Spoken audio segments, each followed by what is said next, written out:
It was a few days before Christmas when the Okoro family began their preparations for the annual trip to the village of Ibaro. The air was filled with excitement, the children running around eager to see their grandparents, cousins, and the sprawling fields of yams and cassava. This year, just like every other, they would leave the city behind and head to the heart of the village. But this time, the journey felt different. The days leading up to the trip were filled with an odd sense of foreboding. While the children danced around packing their bags, singing Christmas carols, and talking about their village adventures, Mama Ngozi, the matriarch, felt a heaviness in her chest. She tried to push the thought away, but it lingered like a shadow at the back of her mind. She had been praying in private, asking for guidance and protection. Her husband, Mr. Okoro, was too busy to notice the change in her behavior. He had always been the practical one, dismissing her concerns as mere superstition. "Mama, are we really doing this again?" she asked one evening as they sat in their living room, watching the children get ready. "Should we not pray before we travel?" "Don't start that nonsense again," Mr. Okoro grunted as he stretched his legs on the couch. "It's just a trip to the village, Mama. We go every year. Nothing bad has ever happened. God knows we're going. He'll protect us. Stop overthinking everything." Mama Ngozi felt a pang in her heart, but she said nothing. Instead, she whispered a quiet prayer under her breath, hoping that this year, God would protect them even if her husband refused to acknowledge the danger. As the day of departure drew closer, the Okoro family made final preparations. The bags were packed. The food supplies for the long journey were neatly stacked by the door, and the children could hardly contain their excitement. They spoke eagerly about the village, the wide open spaces, the rivers they would swim in, the delicious meals prepared by their grandmother, and the games they would play with cousins they only saw once a year. But Mama Ngozi still couldn't shake the unease that had settled in her heart. She couldn't explain it, but every time she thought about the trip, a cold shiver ran down her spine. The evening before their departure, she couldn't hold back any longer. As the children played and laughed, she turned to Mr. Okoro. "Please, let's pray before we go," she urged. "Just for a moment, it won't hurt. Let's ask for God's protection." Mr. Okoro was busy checking his phone, making last-minute work calls. "Mama, stop bothering me. We don't need all this prayer. We're just going to the village. There's nothing to fear. Let the children enjoy themselves." Mama Ngozi bit her lip, her hands trembling slightly as she arranged the bags for the trip. She knew that deep down, her husband's refusal to pray was only part of the problem. The real fear was in her heart, the dread she couldn't explain. The road to Ibaro was a long one, and the last time they had taken it, they had nearly broken down due to a flat tire. This time, Mama Ngozi's fears seemed much worse. The last time she prayed for a safe journey, she felt God's protection around her family. But now something felt different. And she could no longer ignore the warnings that had come to her in dreams. Dreams of dark roads, eerie winds, and strange shadows that moved with a mind of their own.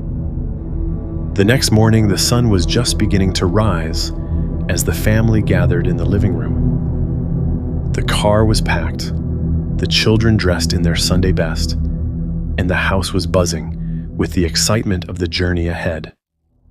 But as they prepared to leave, Mama Ngozi could not contain her worry any longer. "John," she said, her voice shaking slightly, "there's something wrong with the car. Please, check it one more time." Mr. Okoro looked up from his phone. "I've checked it, Mama.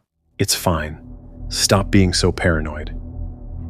But when he stepped outside to start the car, the engine refused to turn on. He tried again and again, his frustration mounting as the car sputtered and died.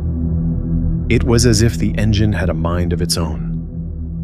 Mr. Okoro popped the hood and inspected the engine, but everything seemed to be in place. His anger flared as he slammed the hood shut. "Why is this happening now?" he muttered. "This was perfectly fine yesterday." Mama Ngozi stood silently in the doorway, her heart pounding. She had been expecting this. "Maybe we should just call a mechanic, Papa," one of the children suggested, sensing the tension in the air. "No," Mr. Okoro snapped. "We are going today, no matter what." He was determined to leave, and there was no way he was going to let something like a broken-down car stop them. Without saying another word, he grabbed his keys and led his family to the park where they could catch a bus to the village. The tension between him and Mama Ngozi was palpable, but she knew better than to argue. She simply whispered another prayer under her breath. "Lord, protect us, please. Protect my family." And with that, they were off, unaware that this journey would lead them into a trap set long ago.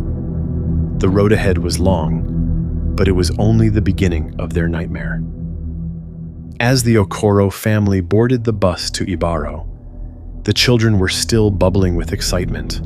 Mr. Okoro, though still irritated by the car trouble, he didn't believe in any of Mama Ngozi's superstitions or fears.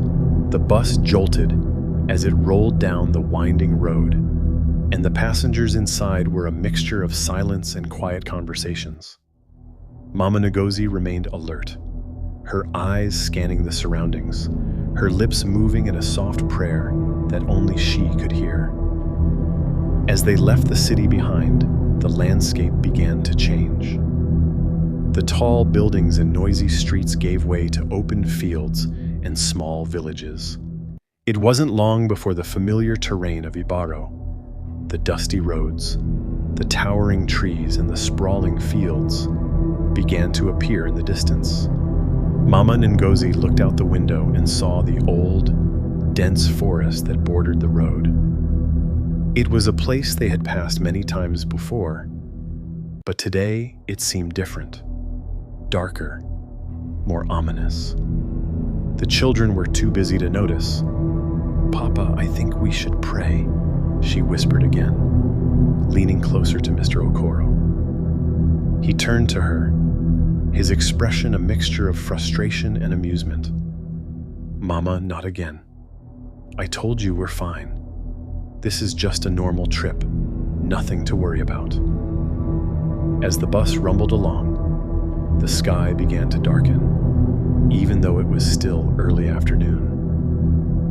The once bright sun now seemed to be covered by a gray cloud that lingered ominously in the sky. The wind picked up, rustling the branches of the trees along the road. Suddenly, the driver slammed his foot on the brakes. The bus screeched and shuddered to a halt, throwing everyone forward. The passengers gasped, some crying out in panic. "What happened?" Mr. Okoro asked, his voice sharp. The driver's hands were gripping the wheel, his knuckles white. His face was pale. "The brakes, they're not working. The brakes are gone," he shouted, panic rising in his voice. The bus began to roll forward again, picking up speed. The driver struggled with the wheel, trying to steer, but the bus was out of control. The passengers screamed, clutching their seats and each other as the bus swerved dangerously from side to side. Mama Ngozi's heart raced. This was it. The moment she had feared. The road that had once been familiar now seemed like a trap, leading them straight into the jaws of danger. "Pray!" she shouted, her voice strong as she grabbed her children's hands. "Pray with me, now!" The children looked at her, confused, but they followed her lead, their voices trembling as they prayed along with her. Even Mr. Okoro, caught in the grip of terror, joined in. As the bus careened down the road, it seemed to be heading straight for a massive truck ahead, its headlights glaring in the distance. The driver fought to steer, but it was no use. The collision was imminent. Mama Ngozi's voice rose in fervent prayer, her words a desperate plea to God. "Lord, protect us, shield us from harm, keep us safe." The next few seconds were a blur of noise and chaos. There was a deafening crash, the sound of metal twisting, glass shattering, and the horrified screams of the passengers. The bus slammed into the truck with a sickening force, and everything went black. When Mama Ngozi regained consciousness, the first thing she noticed was the silence. Her body ached, but strangely, it wasn't broken. She opened her eyes slowly. The bus had crashed.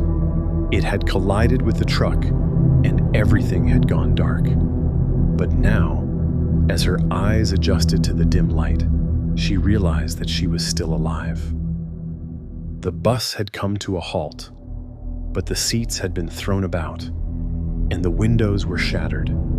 Some passengers were moaning, while others were still unconscious. Mama Ngozi quickly looked around for her children. She breathed a sigh of relief when she saw them. Her 3 children were huddled together, shaken but alive. They were bruised, but nothing too serious. "Mama?" one of the children whispered, her voice shaky. "Are we going to be okay?" Mama Ngozi pulled her children close, holding them tightly. "We're okay, my loves," she said softly, though her heart was heavy with fear. "God has kept us safe." Mr. Okoro was sitting in the seat beside her. His face was pale. He looked down at his hands, his clothes covered in dirt and glass. He didn't appear to be seriously injured. "Is everyone okay?" he asked, his voice rough. "What happened? What was that?" Mama Ngozi didn't answer immediately.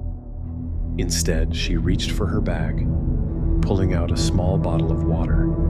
She offered it to her husband, but he waved it away. "I don't understand," he muttered, shaking his head in disbelief. "We should have been killed. How did we survive?" Mama Ngozi closed her eyes and whispered a prayer under her breath. "It was God, my love. It was God's protection." The bus driver, who had been thrown across the aisle, slowly sat up. He looked just as shaken as everyone else. "We need to get out of here," he said urgently. "The truck, it's on fire. We need to leave, now." The passengers, some still in a daze, began to scramble toward the exits. Mama Ngozi helped her children to their feet and guided them toward the door. As they stepped outside, the full extent of the crash became clear. The truck's engine was engulfed in flames, and there was no sign of the driver.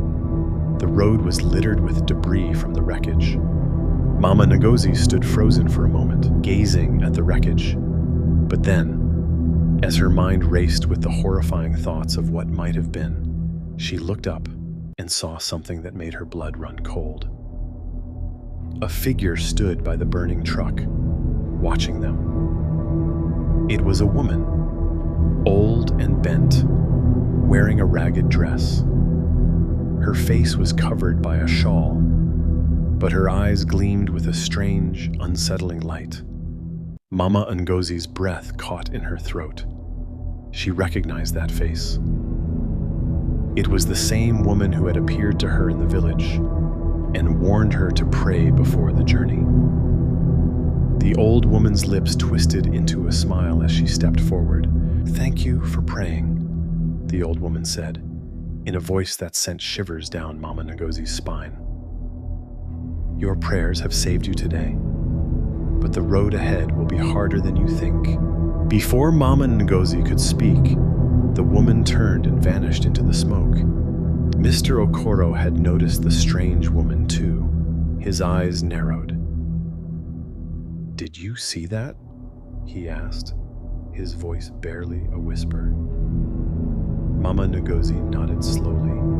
The realization hit Mr. Okoro like a punch to the gut. But the most chilling thought of all was that the worst was yet to come. The night after the crash, as they sat huddled around a small campfire by the roadside, the group of survivors had managed to get to a nearby village, where they were taken in by the kind-hearted villagers. But Mama Ngozi couldn't shake the image of the old woman from her mind until the dawn broke. When they finally left the village to continue their trip, by midday a storm began to gather, thick, dark clouds swirling above, blocking out the sun. The heavy rain came next, falling in sheets, blurring their vision.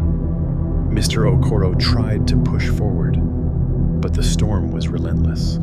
"I can't see anything, it's too dangerous," Mr. Okoro shouted over the wind, his hands gripping the steering wheel with white knuckles. The road ahead was still uncertain, but their faith had been restored. No matter what lay ahead, they knew they would face it together, with prayer as their shield and God's protection as their guide. The lesson had been learned, and the power of prayer would always remain their strongest weapon. Thank you for following along with the story. If you enjoyed it, please like the video, share your thoughts, and don't forget to subscribe to the channel for more captivating African folklore tales. Stay safe and remember, never underestimate the power of prayer.